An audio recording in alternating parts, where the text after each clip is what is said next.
السلام عليكم ورحمة الله وبركاته. የዛሬው ቪዲዮአችን የነብዩ ሰለላሁ ዐለይሂ ወሰለም የዘር ሐረግን የምናይበት ይሆናል። ቪዲዮ ለሁሉም ተደራሽ እንዲሆን ላይክ በማድረግ እንጀምር። የነብዩን የዘር ግን ቡኻሪ እንዲህ ሲሉ አስተላልፈውታል።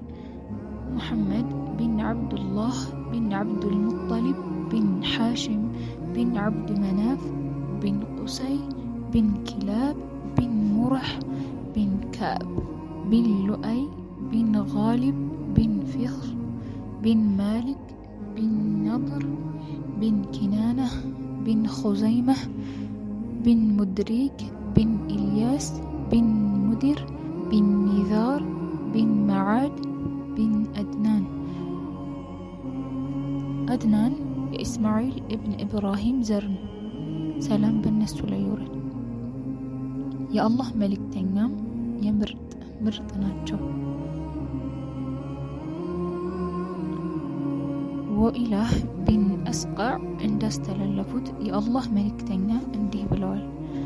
አላህ ኪናናህን ከኢስማኤል ልጆች መረጠ፣ ቁረይሽን ከኪናናህ መረጠ፣ ከቁረይሽ በኒ ሐሽምን መረጠ፣ ከበኒ ሐሽም ደግሞ እኔን መረጠ።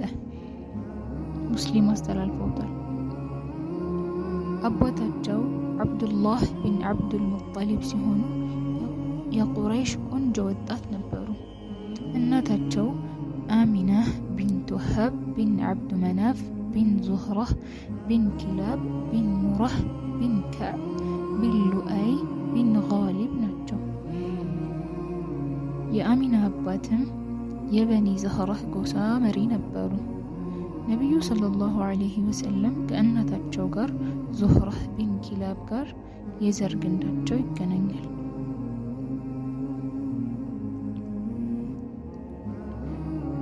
አያታቸው አብዱል ሙጠሊብ ቢን ሐሽም የቁረይሽ ጎሳ መሪ ነበሩ። የተከበሩ እንዲሁም ከፍ ያለ ቦታ ያላቸው ሰው ነበሩ።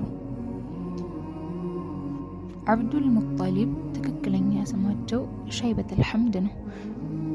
ሐሽም የረሱል አባት የአብደላህ አያት ከበኒ ነጃር ሴት አገባ። እርሷም አረገዘች። ከዛ ሐሽም ሞተ። ሐሽም በሞተ ጊዜ ሸይበቱል ሐምድ ከእናት ወንድሞች ጋር መኖር ጀመረ። እድሜው 12-13 አካባቢ ሲሆነው የሐሽም ወንድም ከሆኑት መካከል ሙጠሊብ ከእናቱ ተቀበላቸውና ወደ መካ ተመለሰ። ይዞት ልክ ወደ መካ ሲገባ ያዩት ሰዎች ሙጠሊብ ባሪያ ገዛ አሉ። ስሙም አብዱል ሙጠሊብ ሆነ። የሙጠሊብ ባሪያ ማለት ነው። አብዱል ሙጠሊብ የዘምዘምን ምንጭ ውሃ በመቆፈር ይታወቃሉ። አብዱል ሙጠሊብ አንድ ጊዜ ተኝተው በነበረበት ሰዓት አንድ ሰው መጣና ጣይባን ቆፍር አለኝ አሉ። እኔም ጣይባ ምንድነው አልኩኝ። ከዛ ጥሎን ሄደ። በሌላኛው ጊዜ ወደ መኝታቸው ተመልሰው ሲሄዱ አንድ ሰው በድጋሚ መጣና ዘምዘምን ቆፍር አላቸው።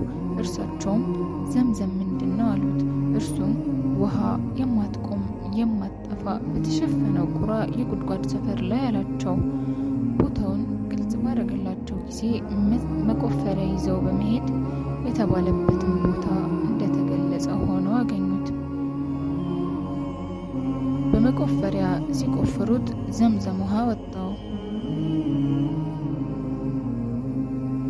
አረቦችም ይህን ባዩ ጊዜ ተሰበሰቡና በዚህ ጉድጓድ ላይ ድርሻ ሊኖረን ይገባል አሉ።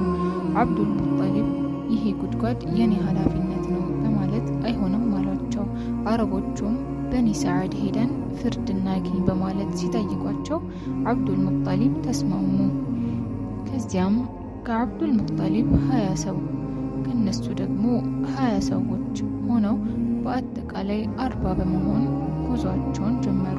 በመንገድ ላይ ያሉ ምግባቸውና መጠጣቸው አለቀ። በኒ ሰዓድ ሊደርሱ ሲቃረቡ ደከማቸውና ተቀመጡ። አረቦቹ ከዚህ በኋላ መሄድ አንችልም፣ ሁሉም የራሱን መቃብር ሊቆፍርና ቀድሞ የሞተው እርስ በእርስ እንቀባበራለን አሉ። አብዱል ሙጠሊብም ቆጣ ብለው ምን ሆናቸዋል? እኛ እኮ አረቦች ነን፣ በእንደዚህ ሁኔታ ላይ ሆነን ብንሞት ብንሞት ሰው ያወራብናል፣ ለቀጣይ ትውልድ ማፈሪያ ነው የምንሆነው። ተነሱ እንሄድ፣ እየሄድን ከደረስን ደረስን፣ ከሞትንም የጀግና ሞት እንሞት አሉና ለመሄድ ግመሉን ሲያስነሷት ልክ እንደ ቆመች ከስሯ ውሃ ፈለቀ። ሁሉም ከጠጡ በኋላ ይሄን ተአምራዩና በቃ ወደ በኒ ሰዓድ መሄድ አይጠበቅብንም፣ አንተ ኃላፊነት እንዳለብክና መቆጣጠር እንደሚገባ አምነናል እና እንመለስ አሉት። አብዱል ሙጠሊብም ይህን በሰማ ጊዜ ብቸኛ መሆኑንና እሱ ቢሞት የዘምዘም ምንጭ ማን ኃላፊነት ይወስዳል ብሎ አሰበ። ከዛም አላህ ሆይ 10 ወንድ ልጅ ከሰጠኸኝ ከ10 አንዱን አርደዋለሁ ብለው ተሳሉ። አላህም 10 ወንድና 6 ሴት ልጅ ሰጣቸው።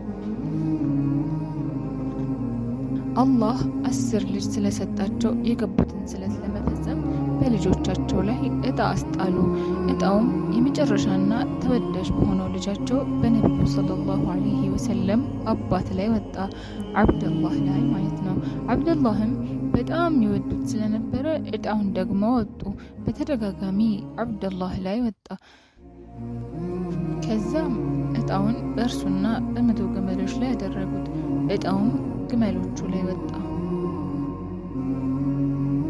የኢብኑ ከሲር በሆነው የረሱል ታሪክ ላይ እንደሰፈረው እጣው አብደላህ ላይ ሲወጣ የቁረይሽ ህዝቦች አብዱል ሙጠሊብን ወደ ሂጃዝ ሂዳ እዛ አዋቂ ያለች ስለ ጉዳዩ ነገራት አሉት። ከዛ ወደ እርሷ አቀና።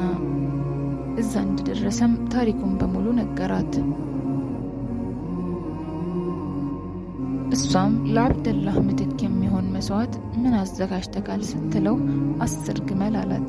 ከዛም እርሶ ወደ ሀገራችሁ ተመለሱና እርሱን በአንድ በኩል ግመሎቹን በአንድ በኩል አድርጋችሁ እጣ አውጡ።